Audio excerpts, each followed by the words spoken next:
Olá pessoal, aqui é o Velgas, hoje dia 2 de junho de 2023.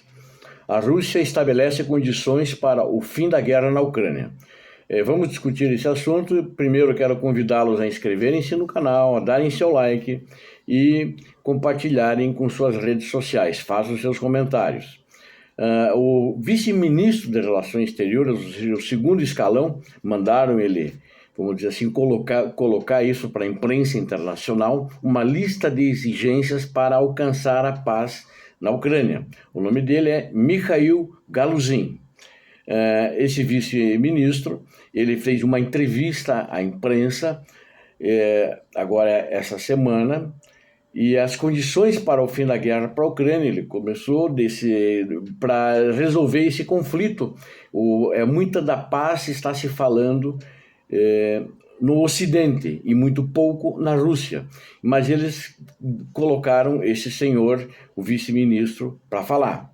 Segundo Galuzin, a Ucrânia deve renunciar à adesão à OTAN, ou seja, que é a organização do Tratado do Atlântico Norte, e deve recusar também o ingresso na União Europeia. Então ele está colocando condições muito fortes e também acho que muito difíceis de serem aceitas, ou seja, é uma condição para não acabar com a guerra, porque justamente a Ucrânia quer entrar na OTAN porque sabe que terá o guarda-chuva proteção. Se alguém invadir a Ucrânia, né, seja a Rússia ou seja quem for, ela vai ter a defesa de todos os países e mais dos Estados Unidos, das tropas, não só do armamento como eles estão dando hoje, né?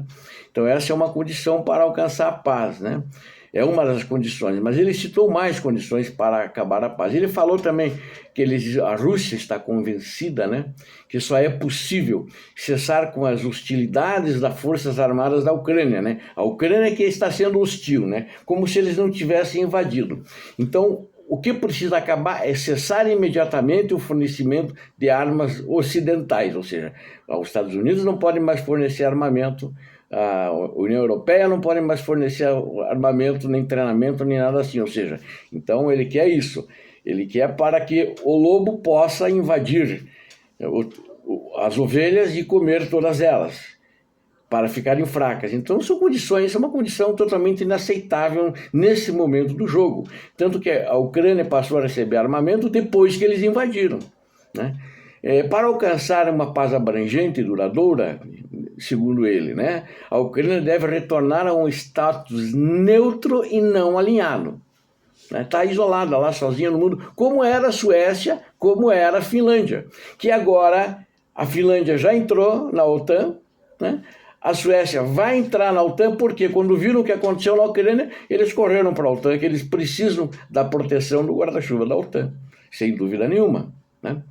E então ele quer que isso seja fixado numa declaração de soberania do Estado, como era em 1990, né? 90 é antes da independência da Ucrânia. E se recusar a aderir à OTAN e à União Europeia, enfatizou novamente na entrevista esse vice-ministro. As novas realidades territoriais que se desenvolveram, né, palavras dele eu estou citando, né, como tradução, né, como resultado da realização do direito dos povos da autodeterminação, devem ser reconhecidos. Você vê que bonito, olha o cinismo russo, a autodeterminação dos povos devem ser reconhecidos. Eles invadiram, pegaram pedaço do território da Ucrânia e dizem que a Ucrânia tem que reconhecer o resultado da autodeterminação dos povos, ou seja, a Crimeia não vai voltar para a Ucrânia, Donbás não vai voltar para a Ucrânia, Zaporígia não vai voltar para a Ucrânia, Kherson não vai voltar para a Ucrânia, aquilo que a Ucrânia retomou vai ter que devolver para eles.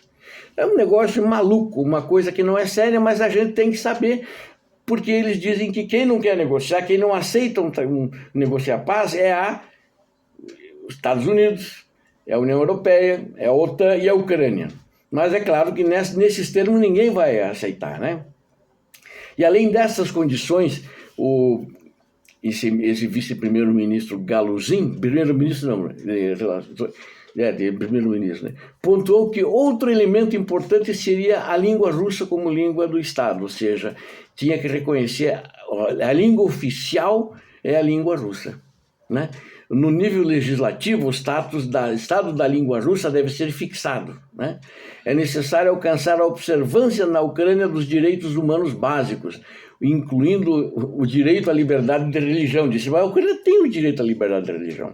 O que aconteceu agora, recentemente, é que a igreja do patriarcado russo, ela escondia espiões, escondia armamento, escondia bombas dentro das suas paróquias. Aí o presidente tomou uma decisão não tornando-a oficial e baniu-a da Ucrânia, porque eles estavam, né, participando dessa guerra.